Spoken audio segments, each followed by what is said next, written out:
Welcome to the Community Builders Podcast. Today we're talking about how to grow your online community using content marketing specific. If you don't have a budget for ads or you just want to add another channel to drive people into your community and grow your membership, then I firmly believe that content marketing is one of the best options for that. In this episode, we're going to go deep on how to do content marketing. We're going to give you a strategy and a system to help you to get started with content marketing so that you can drive more people and grow your memberships, grow your communities, but also to help you to convert those members into paying clients and customers. This is going to be a good one. And again, if you want to get access to our free course where we actually show you step by step on how to launch your new community and grow your community and get your first 100 members, then I'm going to drop a link in the description and you can actually click on that link and join our free community to get access to that course. So what's up, Jeff? Welcome. Today we're back at it, man. How are you? I'm doing great, man. I'm super excited about this episode because in 2024 with an election year, I really believe we're going to see like ad prices continue to rise and kind of go crazy. So I'm excited about really helping,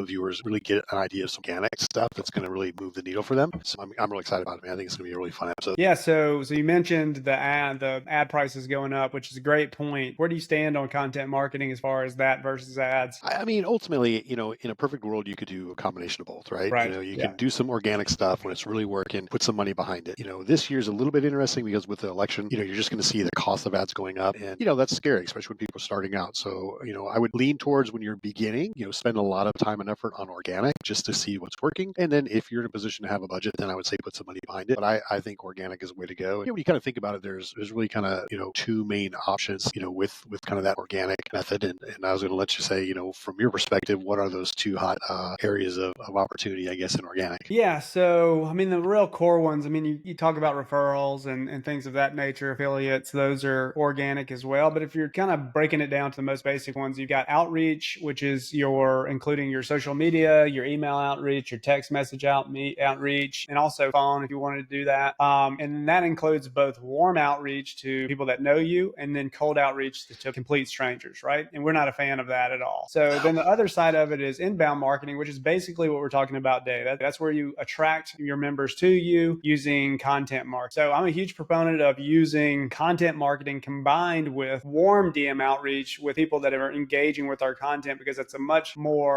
better conversation, much easier to convert those people into community members and ultimately customers and clients. So that's what we're going to talk about today and spend the majority of the time kind of walking through our content marketing kind of philosophy and some of the strategies that we teach in our program and how we do it for ourselves. So that's what we're going to be talking about today. Awesome. What do you feel is like the number one kind of starting point? Like, where should everybody start at when they're speaking about the idea of content marketing? Yeah, well, and nobody wants to do this because it's boring as hell, but the customer research, right? You got to get to know who your customers are. And so let me give you the cliff notes on customer research so you can kind of understand what we want to know about our customers, the most important things. Now, there's probably a lot more to this.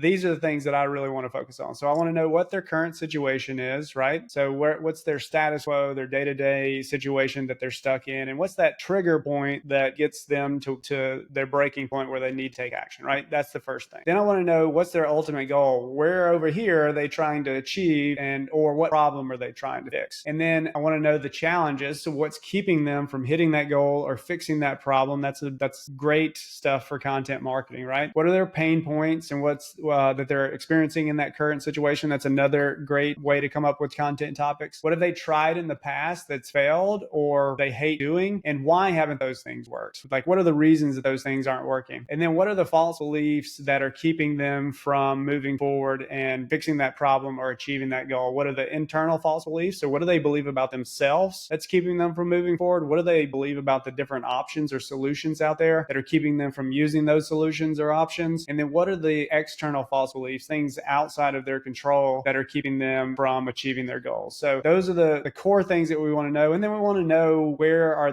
they hanging out online? So what online or even offline channels are they spending most of their time on? Because that's where we want to focus our marketing and our content marketing. Yeah, I mean, that obviously is a large amount of information. Mm-hmm. I mean, what kind of time frame should somebody kind of expect, when doing this kind of research, right? So they start digging in deep, they start looking, where's their perfect client hanging out, and they start getting into those internal beliefs and external, challenges and so forth. I mean, really, you're talking about gap, right? Where they're starting and then where they want to be. So what kind of is that time frame so that somebody can kind of prepare for it, because it is a daunting task in a way, but worth every amount of effort? Yeah, I mean, well, it used to could take you multiple days and maybe even weeks, but now we got a kind of an easy button, right? We got AI tools. So Sure. using AI, things like Chat GPT and other AI tools, you can use, Claude or Gemini or some of the other tools out there, Perplexity. Now it's a much faster process. I mean, you basically could take all the questions that I give one of these tools, your ideal customer and how you help them and what you kind of a little bit about your offer, and then ask them these questions that we just basically gave you, and it'll spit out basically everything you need know about your customer, at least on a somewhat a good level to get you started to help you kind of brainstorm some of that. Another thing that you can do to kind of speed up this process is customer or competitor research. We Russell Brunson came up with the word funnel hacking. We just did a episode on community hacking, which is basically reverse engineering what your competitors are doing from a marketing perspective to understand, where they're driving traffic, what does their funnel look like, and how are they converting leads into customers? What are their offers about? And then also, what are they writing? What are the headlines in all of their content? What are the bullet points and features, the benefits? Is there any particular wording that they're using that's specific to that particular niche? And that's going to help you to understand a lot of these things too. And you can kind of mix and match with that with the research that you did with AI to really start to understand your customer on a deeper level. I think those two tactics together are going to help you to kind of get a good picture of your target audience. Also, it'll help you to understand which are your traffic channels, especially the competitor research. That'll really start to help you to understand which of the traffic channels are going to be your best. And then you can reverse engineer what they're doing on those traffic channels. So what's their best content that's getting the most engagement? What are the headlines? What are the topics they're talking about? What are the headlines and the bullet points and things like that we talked about before? Are they using video? Are they using written content? What is their kind of longer piece of content that seems to be their bigger focus? So there's a lot of information that you can gather from doing this reverse engineering what your customers are doing or your competitors are doing. Sorry. Yeah, awesome.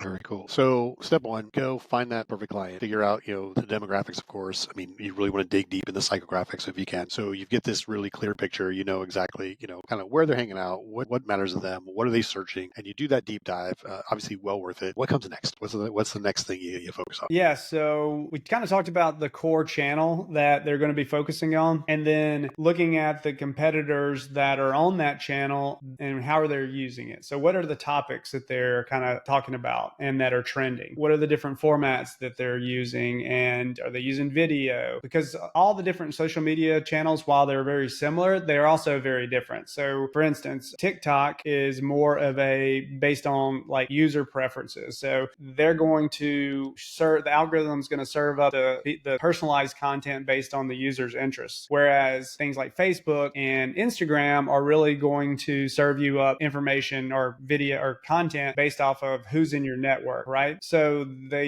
algorithms are slightly different. Now, TikTok kind of revealed that it's a very powerful algorithm, and a lot of the platforms kind of are trying to shift to that direction, but I think that they are still also using your network a lot more. Also, YouTube, for instance, is a search engine, but so you've got evergreen content there versus, this content that kind of disappears after a short period of time, or the reach disappears after a short period of time. So really figuring out which channels your competitors are focused on, because that's going to give you an idea of where you should be focused on, and then understanding how those algorithms work, and then also reverse engineering their top content so you understand kind of the framework of the content that you need to be creating, and then also helping you pick out the topics that are going to work best. Now, those topics don't always need to be focused on what your competitors are doing. I think it's valuable to kind of map out your particular process and then figuring out the topics within that process that are most appealing to your customers to drive, the topics that you talk about. But I think also just again, if you start to reverse engineer what your competitors are doing, you kind of understand almost the framework of the content. So the structure of the content. So hook, like what does the hook kind of look like that works really well? What's the middle of the content supposed to be like? What are they doing at the end of that piece of content to generate engagement, to generate views and stuff like that? So that comes back to a lot of reverse engineering what the platform needs and what your competitors are doing on that platform. Man, that is awesome. I mean, that is some deep insight right there, man. Very, very powerful. So So once you get all that figured out,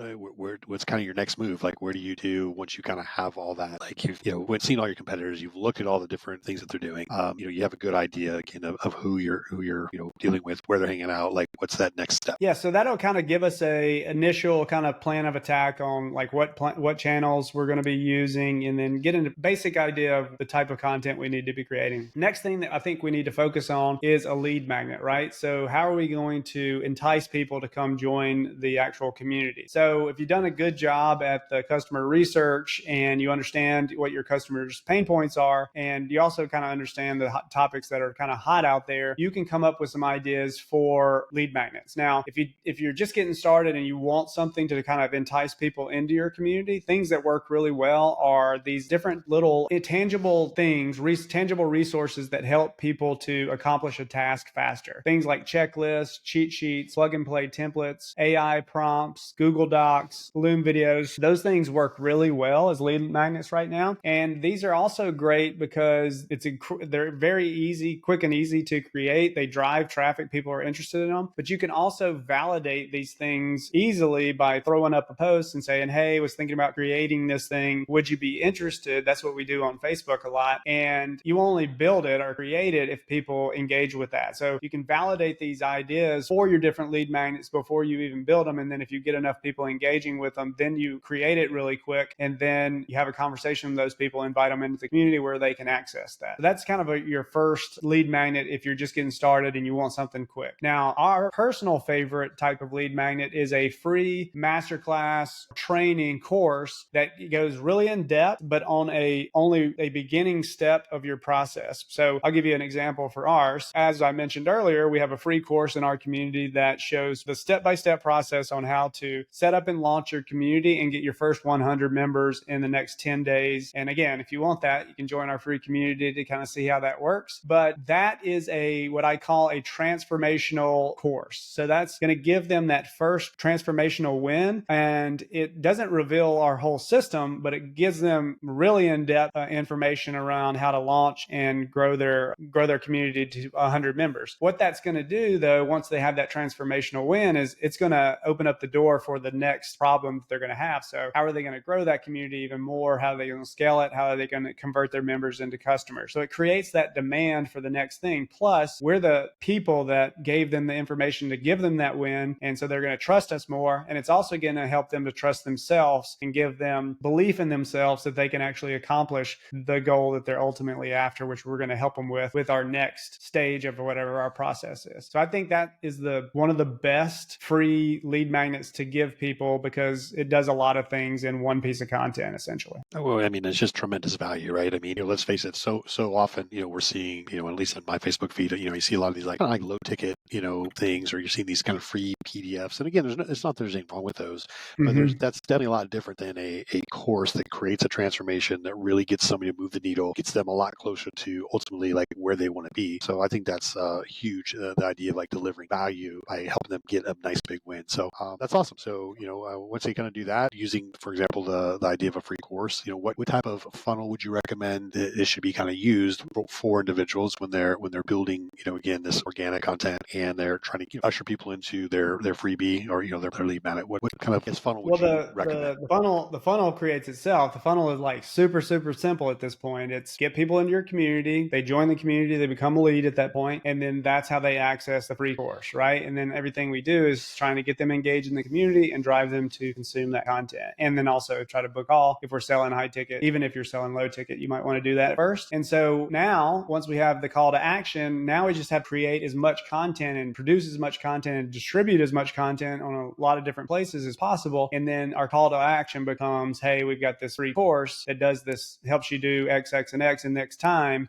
join the free community if you want to grab it. And so that's basically what we do. That's what we do with this podcast. That's what we do with our YouTube videos or short form videos. Everything's driving back with call to action to that free course. That's phenomenal, man. Let's keep going. What's next? All right. So let me take a drink here. Yeah. All right. So now that we got the funnel, we got the call to action. Now let's talk about the framework that we kind of teach that I'm a person that needs a system. For a long time, I struggled to be consistent with content until I found a system that I could actually execute. So the system that we've used, and I grew my business to now probably close to $800,000 $100,000 over the past few years. And I started that with basically focusing on one core piece of content each week. And then I had other pieces of content that promoted that one piece of content. And now we've taken it a lot further from that, because we're pulling things out of that piece of content and we're transforming that piece of content into other types of content. But really, the idea here is to focus on one core piece of content each week. And then that's going to help you to create a ton of other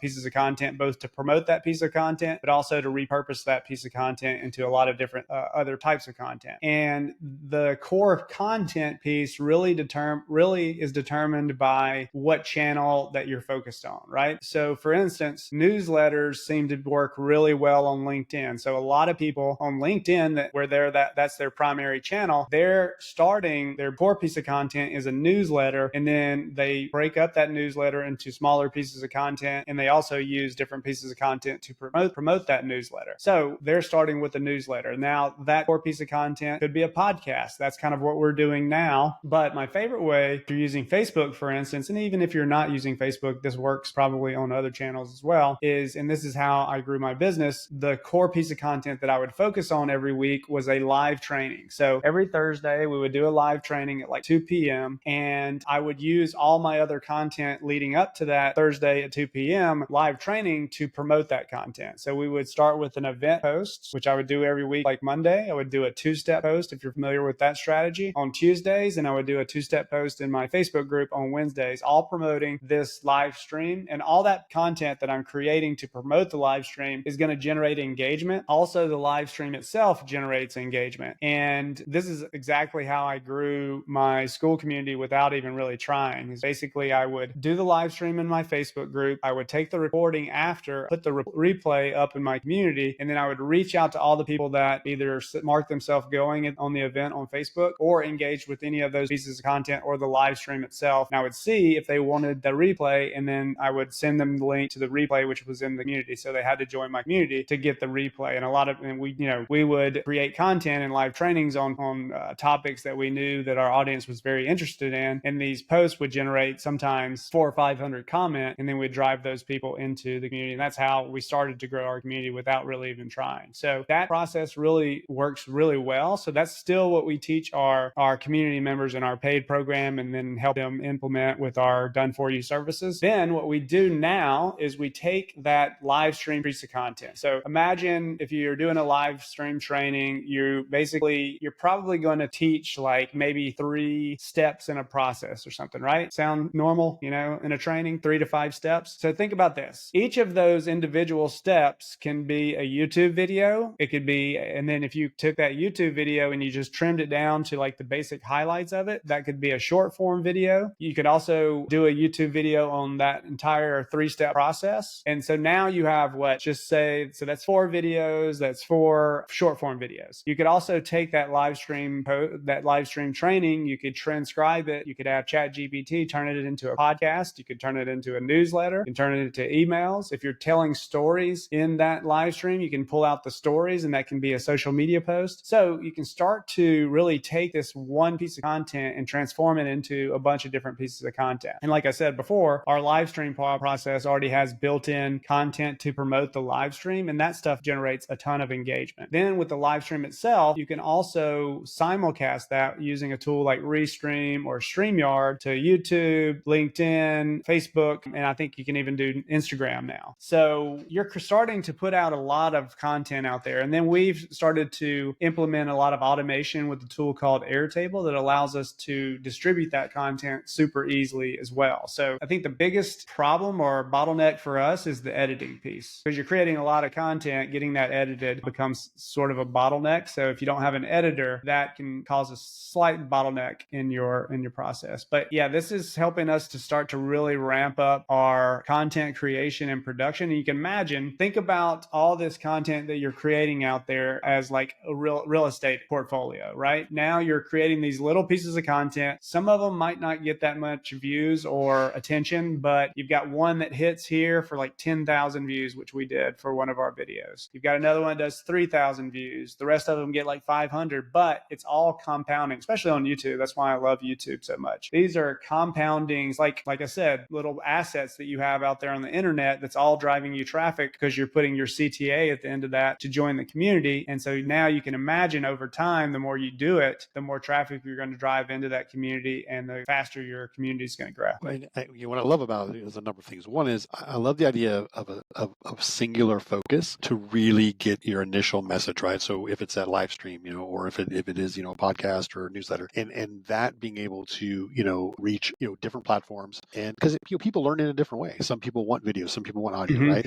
And the thing that I really love about what you shared was that, when you start thinking about, doing that live stream and then you're putting it on YouTube as you're, using different headlines, you're gonna kind of play with the algorithm as far as search is concerned, because now when people are specifically searching for something, they're going to find you because you're putting all this great content out on YouTube, which again is search based. So I love the idea, focus really hard on one, technique. Again, live is fun and they're really cool and great way to build up to it. But then I love the fact that you can just repurpose it. And when you start getting something with YouTube, you're getting search. You put something in Instagram, you're going to your core people that are probably already following. And then of course if one happens to just take off, that's always a big win as well, and so forth. So that's awesome, man. I love that. The reality is, I'm not going to say it's simple because, like you said, there's editing and things like that. But I do like the idea that this blueprint could be used by just about anybody who's committed to grow. And I think that in itself is what people really need to do, is think about, what can I do without adding a ton of work to my world that's already busy, right? Coaching clients, helping people. They can get that content out there. So super strong. Yeah. So I think it starts with, again, doing the customer research, reverse engineering what your competitors are doing. Once you kind of figure out what the platform is that you want to focus on, then understand what is that core piece of content that is going to work well with that channel in mind, right? If it's Facebook, then the live streams work really well. If it's LinkedIn, newsletters work really well. As far as like Instagram, I think maybe, I'm not sure what your long form piece of content for there is going to be. Maybe it's a longer form YouTube video that you drive people to, because that's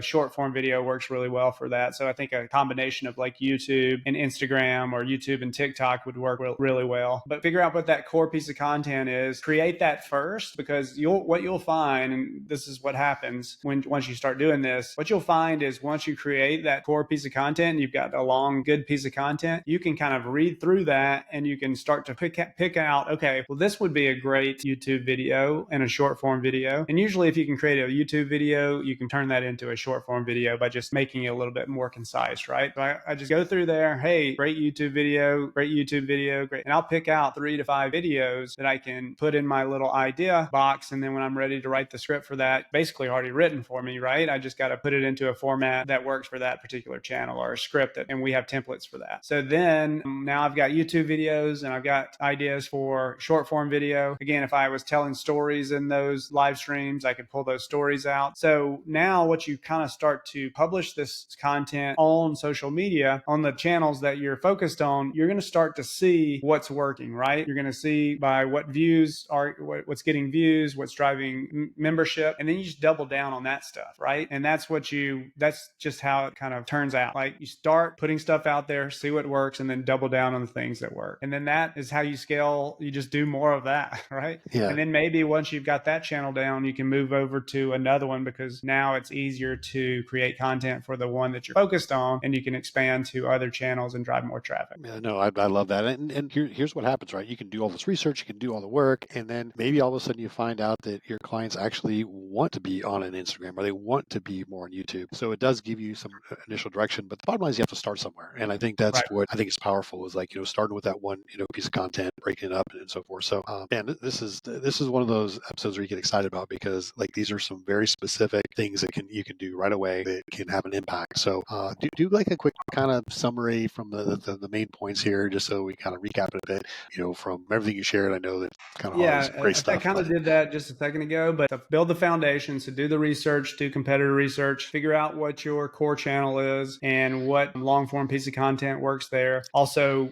what kind of formats that your competitors are using that are getting them the most views, the most engagement, and then, almost templatize that for yourself, and then start creating that longer form piece of content that'll be your focus. From there, you can pull out different ideas for YouTube videos. I think everybody that's watching this should start a YouTube channel, because it's that powerful. And then those YouTube videos could easily be turned into short form video. And I would say that that is a great starting point. I mean, it sounds like a lot, but start with that core piece of content and then see how you can repurpose that. And then if you learn AI, you can start to build tools and templates that'll help you to create those pieces of content faster. So that's what we've been able to do. We have AI tools that help create the live stream trainings. We have AI tools that help create the YouTube videos and the short form videos from those live stream trainings. And so that's what we provide for our clients in our paid membership. So that, I think that basically summarizes it. Again, if you guys want to get access to our course that shows you exactly how to launch and scale your own communities and get your first 100 members in the next 10 days, then again, I'm going to drop a link in the description so you can join our community and get access to that. And hopefully if you found some value from this episode, then be sure to like, comment, and subscribe, and we'll see you in the next episode. Thanks, guys.